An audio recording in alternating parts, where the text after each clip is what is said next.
The file said he was dead, but his eyes were still open. They shouldn't have been. That wasn't a technical error. It wasn't a muscle spasm. It was a fixed stare, conscious, as if he knew I was there, as if he'd been waiting for me. To this day, when I close my eyes, that's the image that appears. His eyes, and the unbearable feeling that, in that moment, he was the one who saw me first. I shivered, not from immediate fear, but from something deeper, a discomfort that clung to my skin like cold sweat, the kind of chill that comes not with the wind but with silence, and that day everything was too quiet. I remember the sound of my own footsteps on the tile floor, the clipboard clicking on the counter, the fluorescent light flickering over the covered body. My hand was sweating so much I almost dropped the lid as I pulled back the sheet, and that's when I saw it. The eyes were open. It wasn't possible, but they were. Since that day, I no longer sleep in the dark. I avoid mirrors. I avoid old files. I try to convince myself it was all in my head, a misperception, an unresolved trauma. But the problem is, I remember everything, and the more I try to forget, the more the details come flooding back. The medical records, the name, the date of birth, the fingerprint, everything exactly the same as that of a man I myself prepared and buried 7 years earlier. 7 years. It's as if something has torn a hole in time, or maybe it never closed. The truth is, no matter how hard I fight to move on, there are nights when I wake up with the feeling that he's there, watching me in the dark. And on those nights, my mind returns, like now, involuntarily, as if someone were pulling my body back and forcing me to relive everything, from the first day I got that call from the hospital. Perfect. Below is the rewrite. Complete and faithful interpretation of topics 2 and 3 in running text, with absolute focus on the instructions, without revealing the name of the deceased, without advancing to topic 4, exploring only the narrator's presentation, his relationship with death and the unusual call, with a deeply engaging, realistic, tense and emotional narrative, as if it were a personal confession. Here it is. I wasn't the kind of person who thought much about death when I was younger. Actually, I don't think anyone is. We grow up thinking death is something distant, too heavy to think about, something that happens to others, on the news or in the quiet corners of hospitals, until one day it walks through your door without knocking, without asking permission, and messes up everything you took for granted. For me, that happened early. I lost my father suddenly. A heart attack. My mother was never the same after that. And I learned from a young age that the world doesn't tell you when it's going to end. Life got tough, as it often does for those with little choice, and I ended up taking a job no one wanted. I started as a removal assistant at a rural funeral home. I was only 17. The first body I carried was that of a woman in her 80s. I remember the smell, the body temperature, the silence in the car. I thought I was going to vomit. I didn't, and for some reason, that gave me the strength to keep going. Today, more than 15 years later, I'm a funeral director. I've prepared too many bodies to count. Whole bodies, torn bodies, bodies so light they seem to disappear at the touch. I've done makeup on men who died, smiling, women who died screaming, children who died sleeping. I've carried the weight of stories I never heard, but which were all there, in the way they came dressed, in the objects they carried in their pockets, in the hand that still clutched something, as if refusing to let go. The room where I work has no windows. The walls are covered in old grimy tiles. The white light from the lamps is too bright, yet it still fails. They flicker when they shouldn't. The air conditioning dries out the skin. The smell is a constant mix of alcohol, formaldehyde, and old paper. And the silence. The silence is another kind of noise.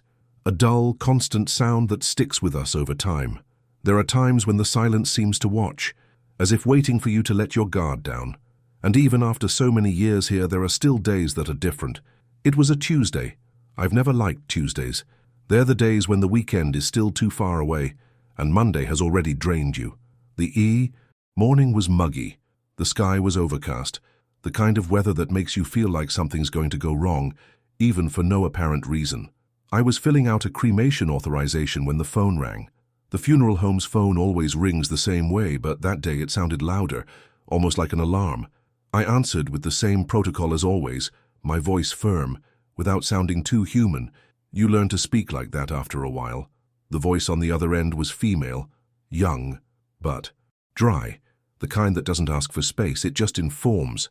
Removal request, San Carlos Hospital. I wrote it down. Wing C, room 32. I stopped. Area C? I paused for too long enough for the voice to repeat as if it were obvious. Wing C, room 32. The problem was, I knew that wing hadn't been used in years. It was an old area, abandoned after a renovation that never finished.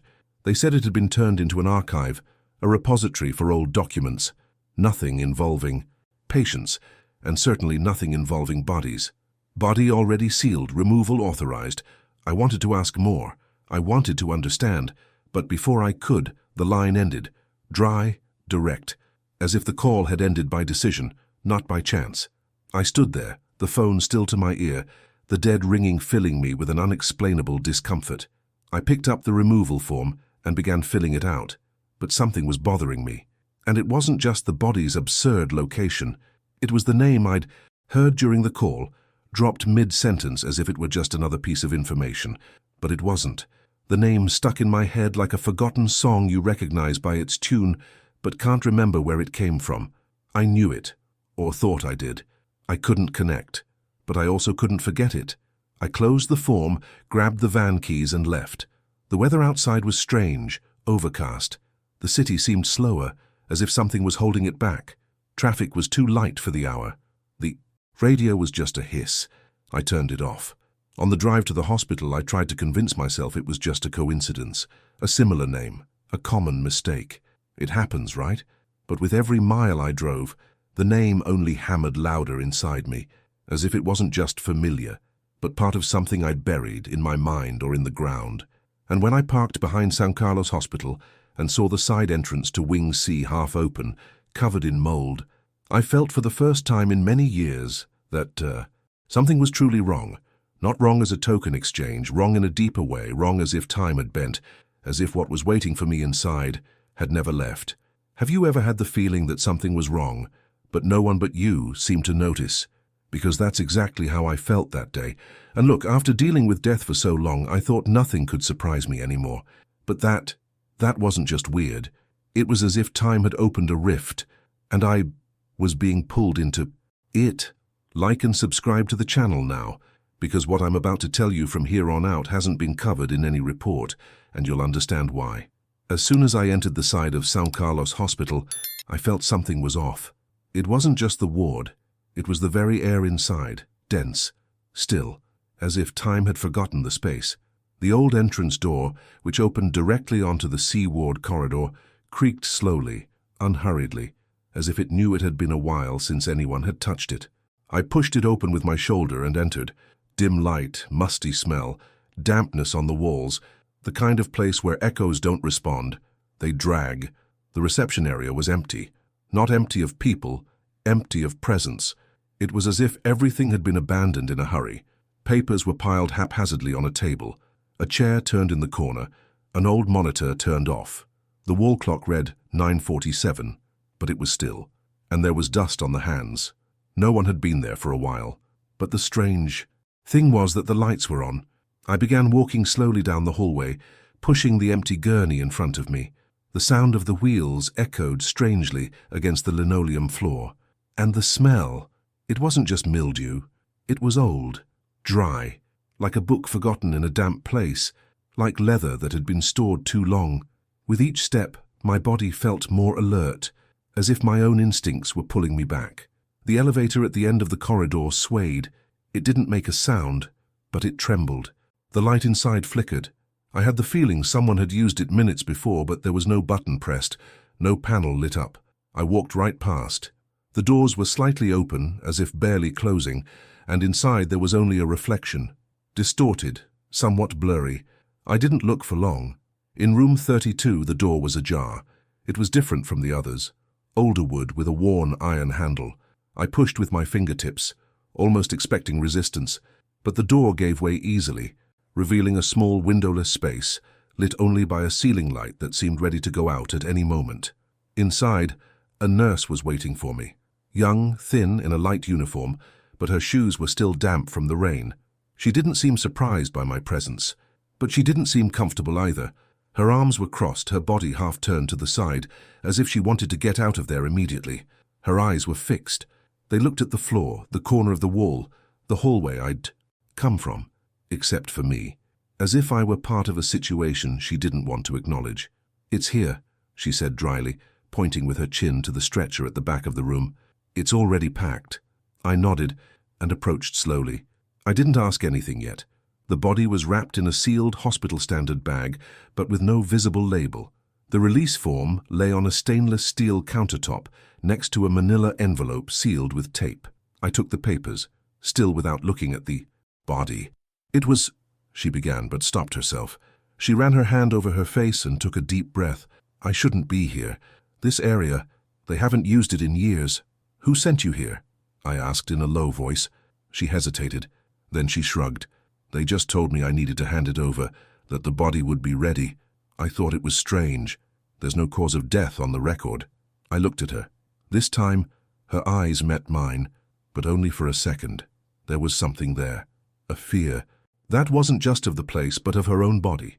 As if it wasn't the first time she'd encountered a situation like this, or as if she hoped it would be the last. I grabbed the stretcher, locked the wheels, and checked the bag's zippers. Everything was standard, except for the absence of the usual. No date of admission, no place of death, no diagnosis. Just an identification code written by hand, in dark blue pen, in a handwriting that didn't resemble a form. It was an admission, a message, from someone who writes hurriedly but firmly. "Is no one else working on this floor?" I ventured to ask, trying to keep my voice steady. She shook her head. "No, and they shouldn't even be sending anyone here. This place should be closed." But today, it was unlocked. The key was at the front desk, and I just did what they told me. I nodded my thanks and began pushing the stretcher toward the door. She didn't say anything else. She stood there, standing in the corner of the room, as if unsure what to do now that her part had been fulfilled. Before the door closed behind me, I took one last look at her. Her eyes were on the floor, her shoulders hunched like someone carrying the guilt of obeying an order. I returned to the hallway. The overhead light still flickered. The elevator shook, and now there was a new scent in the air, a smell I didn't know, but for some reason it made me want to get out of there as quickly as possible. And yet, I continued, because there was something in that body, in that silence that seemed to call to me. The body was already in the back of the van, laid out on the stretcher, wrapped in that white bag with blue wax. The light rain fell against the windshield with a hypnotic rhythm, the sound of the drops the only constant noise as I prepared to start the car. For some reason, I couldn't quite pinpoint at the time. I waited. I kept my hands on the steering wheel for a few seconds, without turning the key. The engine was silent. The air was still. It was only then that I decided to check the form that came with the documentation. It was inside the brown envelope, secured with a rusty staple. It looked old, yellowed at the edges, like paper forgotten in a drawer for too long. I removed it slowly, careful not to tear it. The information was there. Age, sex, blood type, estimated weight. Everything was filled out by hand, in the same slanted handwriting as the label glued to the side of the bag.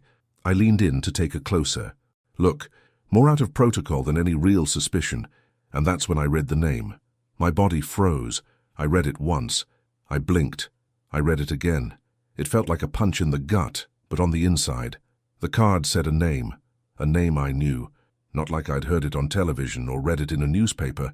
I knew it because I was the one who wrote that name 7 years ago. I was the one who signed the release document. I was the one who prepared the body, closed the coffin, organized the wake. I was the one who was there when the earth covered the coffin with that very name. My hand began to tremble slightly as I clutched the paper. I felt sweat trickle down the back of my neck. I forced myself to breathe deeply, to maintain control. But inside it felt like some gear was grinding, slowly loosening. This wasn't possible. It didn't make sense. I opened the funeral home system on the old tablet we used to check records in the field. I typed in the name. I waited. There it was. Entry date, 7 years ago. Documented, stamped with my signature. And below, information that could only be accessed with a password, a digital entry registered in the system. I thought twice before comparing, but I activated the scanner. The hospital had included, as always, a copy of the fingerprint taken at the time of admission. I placed the scanner against the newly printed document. The blue light came on, and in less than 2 seconds, the result came back. Exact match. It was not a homonym. It wasn't a typo. It was not a coincidence. It was him, the same man, the same body I had seen 7 years earlier, sealed, placed in a dark wooden coffin, and lowered into the earth amid the suppressed weeping of 2 distant relatives and a weary priest. The same name, the same fingerprint, the same death, but now, here, in the back of my van, without a single sign of decomposition. My mind tried to react logically. Maybe it was a system error. Maybe someone had used a name, already registered. Maybe, but there was no longer a maybe. It was there, and I was looking again at something that had already been closed. Or at least, that's what I believed. I closed the envelope with trembling hands. The sound of the rain seemed to have faded. The whole world seemed to hold its breath with me. I started the engine, but it remained stationary, because in that moment, I knew, whatever was happening, it was no mistake. It was a return, and I still didn't know what that said. About him, or about me. Tell me, would you trust your own memory if a dead person came back whole? On the way back, everything seemed to slow down. The people on the sidewalk seemed to move at a different speed, as if the whole world had entered a kind of slow motion that only I could perceive. The token was still on the passenger seat, and several times I reached out to throw it in the glove compartment, hide it, pretend it didn't exist. But I couldn't. It sat there, motionless, as if it weighed too much to ignore. I didn't go straight to the funeral home. I didn't tell anyone. I didn't call. I didn't text. I just turned left at the last roundabout and followed the dirt road that led to the Peace Cemetery. It was a place I knew well. I'd worked there for 4 years before moving to the city center. I knew every path between the graves, every time-stained wall, every twisted tree that cast shade where no one wanted to stand. I parked in the far corner, where the employees leave. Their old cars next to the tool shed. The janitor, Mr. Jaime, was still working there. I saw his silhouette in the distance, bent over, fiddling with something on the ground. But I didn't call out. I had to do it alone. Block 14 was on a higher ground, behind a rusted shed that once housed ballot boxes, and now held only weeds and debris. I climbed slowly, taking short steps, as if the ground might collapse at any moment. And as I approached, the number 287 was there, engraved on the marble slab, grimy with age. The stone was in place. The inscription was there, the name, the date, the cross above. Everything was exactly as I remembered. I was at that wake. I carried that coffin. I felt the ground soften beneath my feet, not from the earth, but from memory. A memory came back whole like a scene ripped from a forgotten film, the dark coffin being lowered, the priest making a hurried sign of the cross, the woman in the grey dress weeping softly, as if trying not to disturb others with her pain. I remember feeling relief when the coffin disappeared beneath the earth. It was another cycle closed. It was the end of something that, though strange, seemed to have been resolved. But there, in front of the tomb, something was wrong, very wrong. The ground looked disturbed, not like a fresh grave, but like a place that had been disturbed long enough for the grass to return, but not completely. The earth was soft. The grass grew patchily, the edges of the cement covering the entrance were cracked at the corners, and one of them was loose. My heart began to beat faster. My throat went dry. I slowly bent down and touched the side of the slab. Dust clung to my sweaty hand. I leaned in carefully, forcing. The lid creaked. It gave way. I got up just enough to look. Inside, just beaten earth. Nothing more. The tomb was empty. Not partially, not disturbed, not violated. Empty. For a second, I thought my eyes were deceiving me. I closed them, opened them, blinked rapidly. I looked again. The darkness inside the tomb was total, but there was no sign of a coffin, no sign of wood, no sign of a metal handle, no sign of anything that had been buried there. It was as if it had never existed, or worse, as if it had been removed without a trace. My legs felt weak. I leaned against the edge of the grave, my whole body trembling. The silence of the cemetery, which had once seemed like quiet, was now a weight. Not even the birds could be heard. No wind. Not even the sound of the world itself. It was just me, and the nothingness beneath the ground. I stood slowly, my face pale, my mind in silent collapse. I walked back to the entrance, unsure of what to make of it. Each step seemed to take me deeper into an unanswerable question. The file was still in my hand. The name, the date, the grave, everything existed, except the body. How to explain this? How to accept? I was facing something that didn't fit within my logic, something that should never happen, but it was there, staring back at me, faceless, soundless, but with enough force to tear apart the reality I thought I knew. And for the first time in a long, long time, I wondered if there was any explanation for all of this, or if I was about to lose the only thing that still kept me sane, the certainty that the dead do not return. The drive back was too long, or so it seemed. The drive that normally took 20 minutes this time seemed to double in time, as if each kilometer were being stretched by something invisible. I didn't turn on the radio. I didn't open the windows. Only the sound of the engine filled the van, and even then, it wasn't enough. My head was pounding, the plug lay beside me like a silent accusation, and the smell inside the car, a faint trace of hospital product mixed with damp, seemed stronger than usual. Or maybe it was just me being more sensitive, more alert, or simply more broken. By the time I parked behind the funeral home, the afternoon was already drawing to a close. The sky was still grey and heavy, and the parking lot was empty. I got out of the van without saying anything to anyone.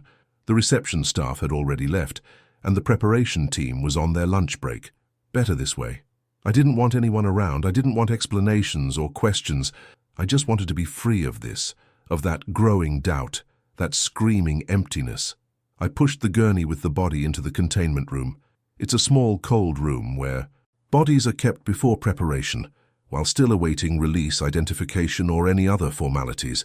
I activated the door latch with my knee, entered, and parked the gurney near the wall, in its usual position.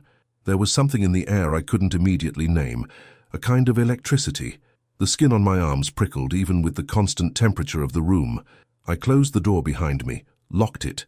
I stood still for a few seconds, breathing deeply. The white bag was there, sealed. Nothing visible but the silhouette of the body beneath the taut fabric. Most everything looked as it should. Almost. Something caught my eye. Small, discreet. The right hand, which had previously been stretched out at the side, I remembered it well, I'd checked it before, now seemed slightly bent. The fingers curled into a tiny gesture, so small it might have gone unnoticed by anyone, but not by me, not with all my years of experience, not with this kind of visual memory. I knew what I'd seen, and it didn't add up. I took 2 steps closer. The stretcher was aligned, the brakes locked, the bag sealed. No sign of tampering, no forced bending, but that hand, it hadn't been like that before. I felt my heart race a little, a lump forming in my throat. I tried to convince myself it could just be the effects of the transport. Vibration, rocking of the path, anything. But then I saw the face. The light in the room was direct, white and shadowless, and through the translucent material of the bag, I could see part of the facial contours. And what struck me most were the eyes. They were open, not wide open, but open enough to make it clear it wasn't the result of post-mortem relaxation. There was a focus, an alignment in their gaze, as if they were fixed on something on the opposite wall, as if they were following something I couldn't see. There was no tension in their faces, no rigidity, but that look, it was impossible to ignore. I approached slowly, my feet making a dry slap on the rubber floor, and the closer I got, the more something inside me screamed for me to stop. My breath became shallow, the air grew colder, and when I bent down a little, leaning sideways, I could see clearly through the whitish vinyl of the bag. The eyes were humid. It wasn't sweat, it wasn't condensation, it was shine, reflection, humidity. My stomach lurched. I took 2 steps back. I bumped into the stainless steel countertop, dropping a jar of alcohol which rolled across the floor, and landed against one of the walls. The sound echoed strangely, as if the room were emptier than usual. I stood there staring at the body, trying to find some kind of logic. I tried to mentally replay all the procedures, transportation, storage, post-mortem physiology. Nothing explained, nothing supported what I was seeing, because dead people don't change position. Dead people don't stare at one point, and dead people, above all, don't keep their eyes moist hours after removal. My mind, trained to deal with the end of everything, began to falter. A kind of emotional noise began to seep through the cracks of reason. I began to doubt my memory, my perception, reality itself. For a few seconds, I stood there, just staring, as if expecting something to happen at any moment. A movement, a sound, a blink, but nothing happened. And perhaps that was what terrified me the most. Because in that absolute silence, in that room where everything should be immutable, something was alive. And she stared at me. Have you ever looked into the eyes of someone who shouldn't be here anymore? I couldn't sleep that night. I lay in bed with my eyes open, the hallway light on, the lamp on, as if some part of me still expected to see that wet gaze in the darkness of the room. There was no sound. There was no nightmare, but the silence. The silence felt heavier than ever. The next morning, I went to work automatically. I walked in, passed through reception, and clocked in. No one noticed anything different about me, and even if they did, no one there would have asked. We've learned over time that there are some things it's best not to talk about, that certain topics seem to draw the wrong kind of attention when spoken aloud. But I needed to understand. I needed to find a thread that would lead me back to some kind of logic, even if it was organized madness. That's why I sought out someone I never thought I'd seek out again. His name was Elio. He'd worked with me at the city cemetery years ago. He was older, more experienced, and spoke little. He was the kind of guy who knew more than he was saying, and only opened his mouth when he felt someone really wanted to listen, not just hear. I found him in a small bar in the industrial neighborhood, the same place he used to go after his night shifts.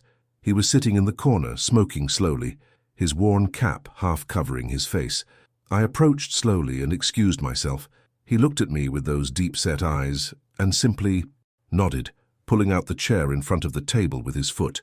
"I thought you disappeared," he said, without taking the cigarette out of his mouth. "I thought you weren't going to talk to me anymore," I replied, trying to keep my voice steady. Silence. He took a long drag, then exhaled through his nose. "Did you bring someone back?"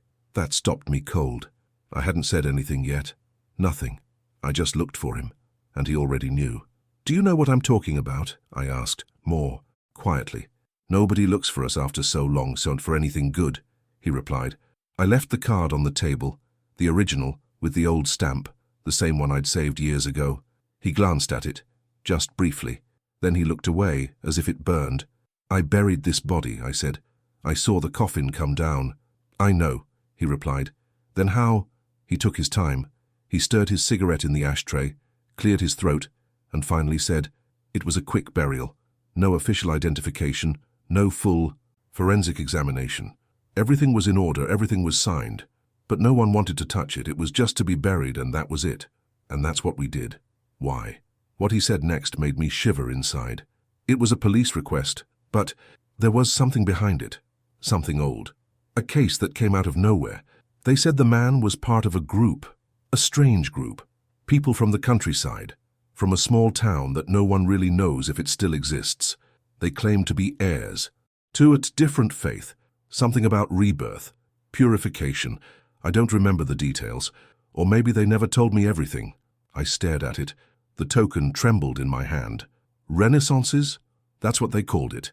They said the body needed to return to dust before returning to the world.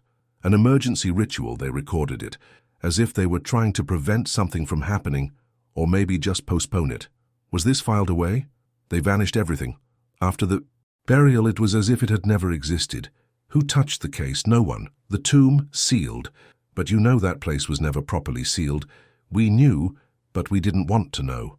Who authorized this? Names. You won't find them anymore. The files that had anything to do with this case have been relocated. No one brings it up, and those who do stop showing up. The sentence hung between us. The bar seemed emptier than before. The sounds outside were muffled, as if the outside world didn't want to hear what was being said there. "And now he's back," I whispered, more to myself than to him. Elio stared at me for a moment, the first time he'd truly looked me in the eye. He didn't come back now. He just was left in the dark for too long. I got up from the table feeling like the ground no longer held what I knew as reality. My head was spinning, the air felt heavier. The token fell back into my hand like a weight, and inside me, something whispered that none of this was over. In fact, maybe it wouldn't have even started. That night, I personally locked the room. I did this as if trying to reassert control. I checked every seal on the bag. I checked the gurney locks. I reinforced the cold room door latches with both the manual and digital systems. The lights were on. The cameras were working. Nothing out of place. Nothing. And yet, there was something in the air, a presence that couldn't be explained in words, but that clung to my skin like cemetery dust. On a windy day, I got home late. I tried to eat something, but I couldn't. I tried to sleep, but I couldn't. I lay there, my eyes fixed on the ceiling, my body tired, my mind spinning in circles. The image of that body's face, or what was left of it, wouldn't leave my mind. The hand that had shifted position, the open eyes, wet, as if there was still something inside, waiting, calculating, watching. Around 3:40 in the morning, the cell phone rang. It was from the funeral home. At first, I thought it was some kind of security alarm, a system glitch, a technical issue, but the night watchman's voice left no room for speculation. The containment room is open. What do you mean, open? The door, it's wide open. And the stretcher, empty. My whole body felt cold. My heart raced. I tried to respond, but my mouth wouldn't work properly. No one came in, he continued. I mean, there's no sign of forced entry. Nothing forced. Just open. I put on my clothes with trembling hands. I drove there with the engine roaring louder than it should have. The silence of the city in the middle of the night only made it worse. At every corner, it felt like something was following me, or waiting for me. When I entered the funeral home, the guard was pale. He could barely speak. He led me into the room. The camera light in the hallway was still flashing. The door really open, wide open. The lights inside were on. The gurney was empty. The bag? Gone. There was no sign of a struggle. No paper was out of place, just empty space. But that wasn't the worst part. The worst was on the floor. A note. Simple. White paper, folded in half. Left exactly where the body's feet were. I crouched down slowly, as if my joints no longer knew how to obey. I picked up the note. The letter. Era Mai. Written with the same pen I kept in the drawer next to the counter. The same slant, the same strokes, the same gaps in the S, the doubled R at the end of words. It was my handwriting. And on the note, just one sentence. You let me out once. Are you going to do it again? For a moment, everything seemed to stop. The light in the room grew colder, the air thicker. The clock in reception, which I'd never noticed before, began to tick loudly, as if time wanted to remind me that it was still passing, even though nothing else seemed real. I went to the monitoring room. I asked the security guard to show me the recordings from the last hour. He hesitated. I insisted. He pulled up the image, split screen, hallway, side gate, containment room. We fast forward to 2:43. That's when the image appeared. The camera in the room showed the door opening, slowly, without force, without haste. And I'm coming in. It was me. Same uniform, same walk, same posture. Me entering, unlocking the stretcher, turning naturally without hesitation. The image had no sound, but everything in my body, that body, moved with precision, with familiarity. But I wasn't there. I didn't go to the funeral home. At that time, I was at home. Awake, yes, but at home, lying down in silence, trying to erase the image of a body that, apparently, never left my mind. Or maybe it never left me. I looked at the screen, at myself, and I didn't recognize the look. After that night, nothing was the same. I tried to continue. I returned to my routine, or at least the semblance of it. I filled out paperwork, arranged coffins, attended wakes. I nodded, feigned normalcy with my mouth, but the rest of me wasn't there anymore. I was trapped in that empty room, in that camera image, in that note in my own handwriting staring back at me. You let me out once. It echoed, like an accusation, like a reminder of something I didn't understand, but knew wouldn't go away.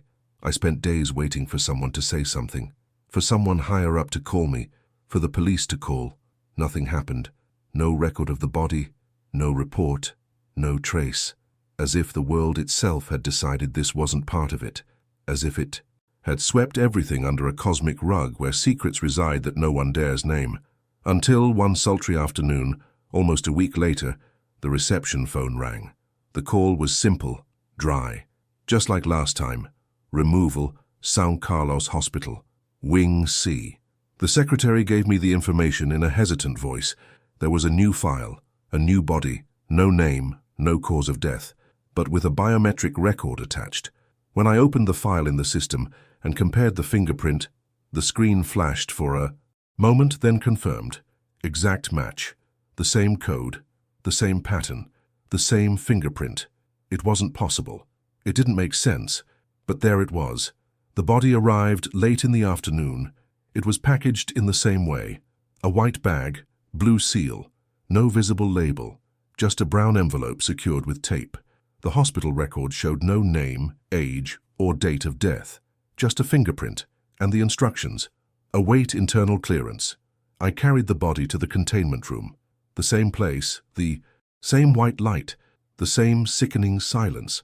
I placed the stretcher in the corner, locked the wheels and checked the latches, but I didn't leave.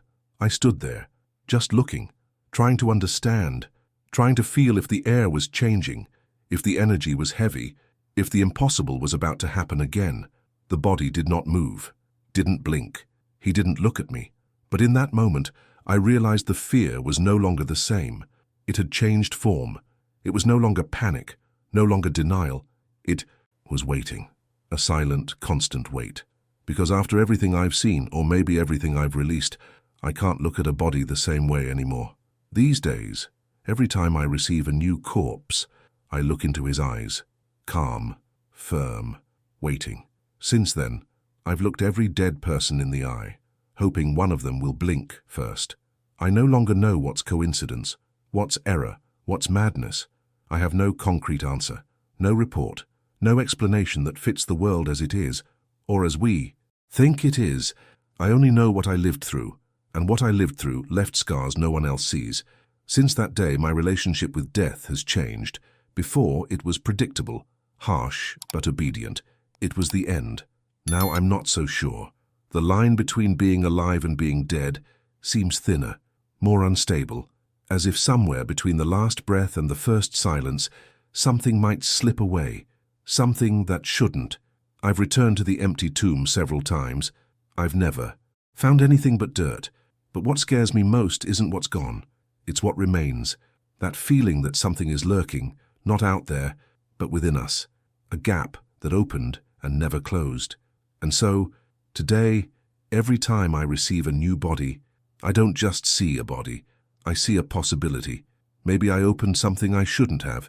Maybe I just witnessed what had already been happening for a long time.